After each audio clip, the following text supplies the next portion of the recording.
mulai sekarang kalian harus belajar untuk berinvestasi. Sedikit-sedikit, lama-lama menjadi bukit.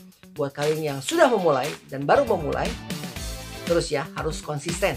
Dan dalam investasi itu sendiri diperlukan diversifikasi.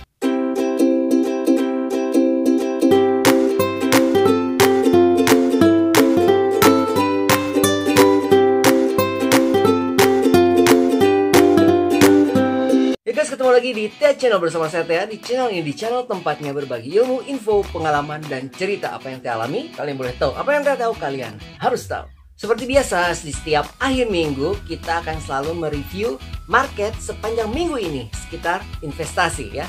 Tetap dukung channel ini agar terus dapat bermanfaat untuk orang banyak, untuk kalian semua dengan cara subscribe, like, komen, dan share. Nyalakan lonceng di sebelah kanannya so kamu dapat info-info terupdate dari Tea Channel. So jangan kemana-mana ya, stay tune.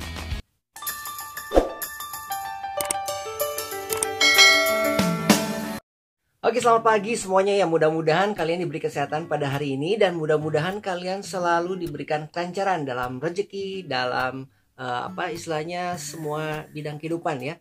Baik itu pekerjaan kalian, usaha kalian ataupun yang lainnya. Oke, mudah-mudahan di pagi yang indah ini, di akhir minggu ini kalian tetap penuh semangat ya. Sudah tidak terasa sudah mendekati ke akhir tahun, lebih dekat lagi. Jadi waktunya tinggal berapa? Tinggal 2 minggu lagi ya. Tinggal 2 minggu lagi menuju tahun yang baru ke 2021. Mudah-mudahan di 2021 ini ada peningkatan atau istilahnya apa ya, perbaikan atau kita mendapatkan sesuatu yang lebih baik lagi daripada tahun 2020 ini tentunya ya. Oke guys, kalau kita lihat perdagangan market di Jumat kemarin ya, IHSG ini sempat terkoreksi ya. Jadi pada sesi pertama dia sempat menguat, tetapi pada sesi kedua dia terkoreksi dan tutup di angka 6.104. Karena kenapa dia bisa terkoreksi? Itu karena disebabkan oleh isu-isu yang beredar, terutama mengenai stimulus COVID-19 ya. Jadi tentang vaksin-vaksin yang akan didiskusikan tapi isunya belum jelas gitu ya. Jadi karena apa, katanya keterbatasan dari jumlah dan tidak bisa mencukupi permintaan yang ada. Kemudian juga karena juga ada isu dari pengetatan yang dilakukan oleh Menteri Luhut gitu ya pada tanggal 18 kemarin, 18 Desember, di mana terutama untuk orang-orang yang berlibur ke luar pulau atau ke Bali ya, itu jadi setelah kembali itu mereka harus melakukan tes lagi ya, tes PCR dan antigen. Walaupun IHSG sempat terkoreksi di angka 6.104 di perdagangan sesi kedua, kalau kita lihat di market minggu yang lalu, penutupan minggu yang lalu adalah 5.938 ya. Kemudian hari Senin itu IHSG ditutup pada harga 6.012. Jadi kalau misalkan kita lihat ya, dari penutupan minggu kemarin di 5.938 sampai penutupan minggu ini di 6.104, maka IHSG ini dia naik antara 2,79%. 2,79%. Jadi terus menaik ke atas ya. Seperti yang pernah Tea bahas di market review minggu yang lalu, telah Tea katakan kalau Indonesia ini sedang memasuki tahap masa recovery. Jadi masa pembenahan, masa perbaikan ekonomi, di mana kita merayap pelan-pelan ya. Walaupun terlihat di sini ini akan membutuhkan beberapa waktu. Jadi nggak cepat waktunya, mungkin bisa selesai atau bikin stabil gitu ya, maksudnya di 2023 atau 2025. Dan untuk menuju ke sana guys, ini tidak mudah ya, karena walaupun Indonesia masuk ke masa recovery, di mana masa perbaikan atau masa peningkatan ekonomi, tetapi tetap saja ekonomi Indonesia ini masih belum stabil pada tahun yang lalu. Jadi ada beberapa waktu, apalagi kalau misalkan kita mendengar masalah vaksin ini ya. Jadi vaksin ini kan tersendat-sendat gitu ya. Jadi yang tadinya sudah ada, kemudian mau didistribusikan sekitar awal Desember, kemudian akhir Desember. Tapi karena keterbatasan produksi dan juga banyak sekali permintaan yang ada, jadi vaksin ini mungkin akan mundur lagi. Karena bayangkan aja, jadi vaksin yang terbatas ini harus disebarkan ke seluruh dunia dan peminatnya sangat banyak sekali. Sedangkan Indonesia sendiri penduduknya sudah di atas 250 jutaan ya. Jadi nggak mungkin dalam waktu yang singkat gitu ya semua bisa mendapatkan vaksin dengan waktu yang cepat gitu ya. dan semua merata dapat gitu. Mungkin butuh berapa waktu, bahkan bisa sampai Maret atau Mei tahun depan kan. Nah kemudian guys, dilihat dari emiten kemarin pada perdagangan hari Jumat ya, ada 3 emiten yang istilahnya top provinsi ya. Itu dipimpin oleh Antam, ANTM, kemudian oleh Bank Rakyat Indonesia Syariah atau BRIS yang mungkin sekarang sudah ganti nama ya jadi Bank Syariah Indonesia, kemudian diikuti dengan Agro. Jadi masih satu grup nah gitu ya. Jadi untuk Antam sendiri ANTM itu ditutup di harga 1.950. Jadi pada perdagangan hari ini dia naik 7,4% ya.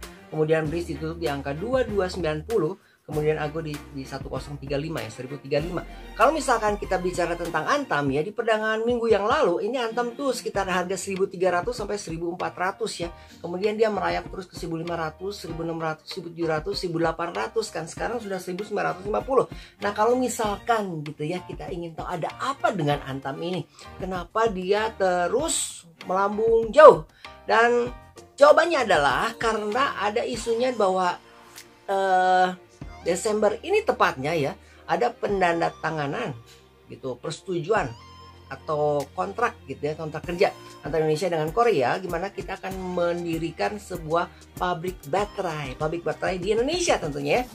Nah di tahun depan ada program namanya apa ini, KBLBB. Apa itu KBLBB? KBLBB itu adalah kendaraan bermotor listrik berbasis baterai gitu. Jadi diharapkan oleh pemerintah karena banyaknya polusi yang ada ya dari bahan bakar bensin ini, itu pertama. Dan kedua juga untuk menghemat, tentunya untuk menghemat anggaran, karena pemerintah memikirkan dengan menggunakan bahan bakar baterai untuk mobil, untuk kendaraan bermotor menjadi kendaraan bermotor listrik gitu ya, itu jauh lebih efisien untuk dananya, jadi lebih hemat gitu ya. Nah si perusahaan Antam ini merupakan salah satu perusahaan dari 4 perusahaan yang bekerja sama dalam pembuatan pabrik baterai ini, dimana 4 perusahaan itu ya, 3 perusahaan yang lain itu tergabung dalam namanya MIND-ID, jadi Main ID. Antaranya ada Antam, kemudian ada Inalum, ada Pertamina, dan tentunya PLN ya, yang berbasis pada kelistrikan tentunya ya. Nah kemudian untuk budgetnya nih, ini pemerintah ini membudgetkan 130 triliun ya. Jadi 130 triliun, itu gede banget ya. Jadi itu istilahnya itu budget yang disediakan untuk pabrik baterai ini, dan diharapkan ini bisa selesai 5 tahun ke depan atau 10 tahun ke depan maksimal. Jadi antara 2025 atau 2030 itu maksimalnya. Sekarang kan 2020 ya. Nah, jadi di 2030 itu pemerintah mengharapkan bahwa kendaraan atau mobil listrik yang bisa ngaspal, yang langsung on road gitu ya, sudah bisa mencapai 2 jutaan. Dan untuk kendaraan motor tuh yang pakai listrik juga, baterai listrik, sudah bisa sekitar 14 jutaan. Jadi targetnya cukup besar ini. Jadi jangan heran kalau misalkan Antam ini bisa melesat begitu tajam ya. Apalagi buat kalian yang sudah mengkoleksi Antam ini dari bulan Maret ya, awal Maret ya, ketika dia sudah menyentuh angka 300-an. 300, bayangin 300 lembar, sekarang sudah 1950. Jadi gila-gilaan ya.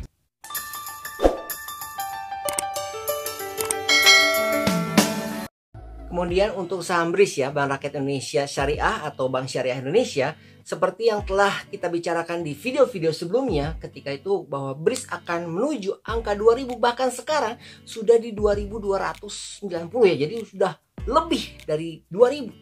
Dan untuk saham BRIS ini pun, ini polanya masih uptrend dan dia masih jangka panjang ya, dan kalian bisa hold ya, karena BRIS ini juga bisa menjadi istilahnya kedepannya mungkin bisa menjadi salah satu blue chipnya ya, blue chip baru Indonesia di bidang syariah, tentunya di bidang perbankan ya. Jadi kalian bisa hold. Kalau misalkan kalian mau take profit, kalian bisa coba take profit setengahnya gitu ya. Jadi jangan dihabiskan, karena jangan takut si BRIS ini bakal menuju ke 3000. So guys, kalau kita boleh tarik kesimpulan apa yang bisa kita pelajari, apa yang kita dapatkan ilmu dari masa pandemi ini, yaitu yang pertama adalah pentingnya berinvestasi. Jadi kalau misalkan kita sudah mulai berinvestasi sejak dulu, mungkin hari ini kita tidak terlalu kesulitan ya. Jadi pentingnya berinvestasi buat kalian, buat yang belum mulai sekarang kalian harus belajar untuk berinvestasi. Sedikit-sedikit, lama-lama menjadi bukit. Buat kalian yang sudah memulai dan baru memulai, terus ya harus konsisten. Nah, dalam investasi itu sendiri diperlukan diversifikasi. Apa itu diversifikasi?